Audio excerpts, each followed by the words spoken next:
Welcome to The Explainer. It's a funny thing. Every year, millions of us set these huge, ambitious goals. And yet, by the time February rolls around, most of them have completely vanished. Today, we're going to pull back the curtain on the real reason why, and it has almost nothing to do with willpower.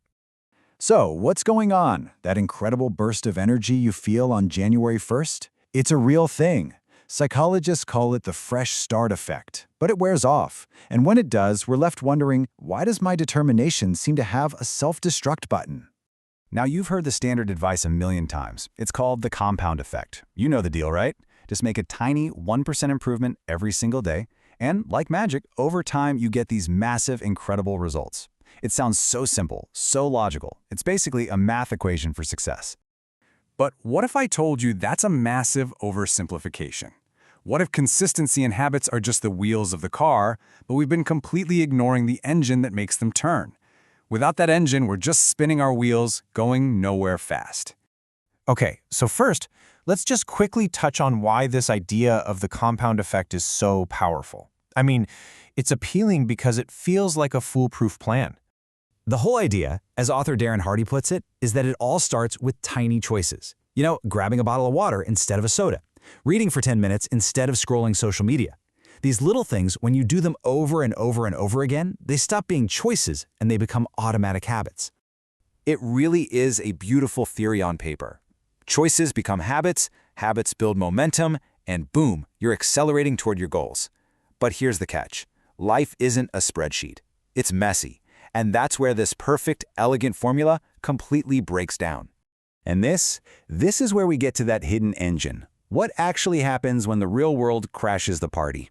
Well, a team of Harvard researchers spent years digging through almost 12,000 diary entries from hundreds of professionals to find out what really fuels our performance. And what they discovered? It changes everything. And look, this isn't some abstract concept. This is a direct quote from the diary of Lisa, a 26-year-old designer in the study.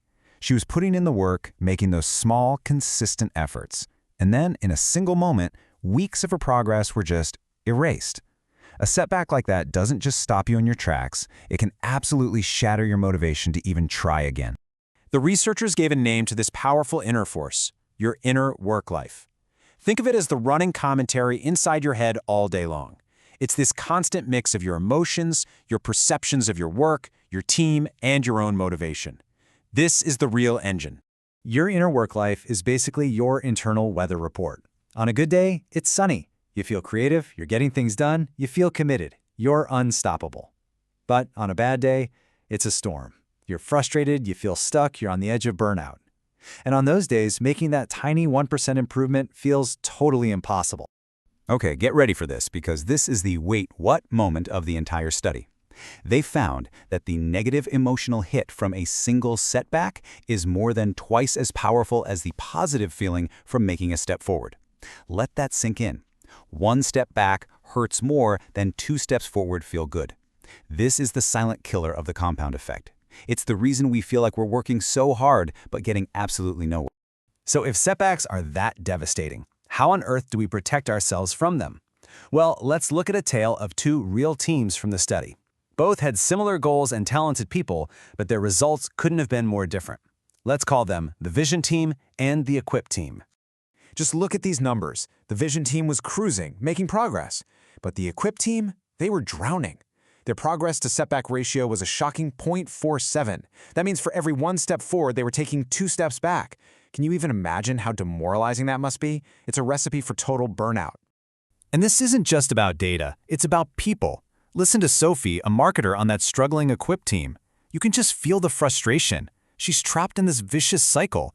Her inner work life isn't just negative, it's in an absolute free fall. So what was the real difference here? It wasn't about who was smarter or who worked harder. It was all about their environment. The researchers pinpointed 2 critical factors that made all the difference. Catalysts, things that fuel progress, and inhibitors, things that block it. Think of it this way. Catalysts are the green lights. They're the clear instructions, the helping hand, the resources you need. They clear the path for you to do your best work. Inhibitors are the opposite. They're the endless red lights, the confusing directions, and the bureaucratic roadblocks that suck the life out of a project. The vision team was surrounded by catalysts. They had crystal clear goals. They had the freedom, the autonomy to figure out how to get there. They had the time, the people, and the resources they needed. Their entire environment was practically designed to help them rack up small wins. Meanwhile, the equipped team was swimming in a sea of inhibitors. Their goals were a moving target. They were told they had autonomy, but they really didn't. They were starved for resources and constantly getting mixed signals. These aren't just minor annoyances, they are the direct source of those motivation-crushing setbacks. Okay, so we have this logical formula, the compound effect, and this powerful emotional engine, our inner work life. The real question is, how do we get them to work together instead of against each other? And here's where it all comes together. The compound effect tells you what you need to do. Take those small, consistent actions. But the progress principle, that tells you why you'll actually keep doing it. It's the feeling of making meaningful progress. You can't just grit your teeth and rely on willpower. You have to become an architect of your own environment, designing it to create those small wins that fuel your engine. So how can you start doing this, like, today? It's actually really simple. Try this 5-minute daily check-in. First, just write down one small win, no matter how tiny. Actually acknowledge your progress. Second, identify one catalyst. What helped you make that progress?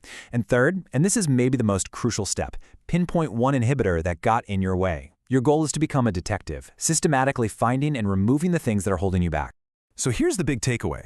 Willpower runs out, but an environment that creates a steady stream of small wins can give you a nearly endless supply of motivation. So I'll leave you with this to think about.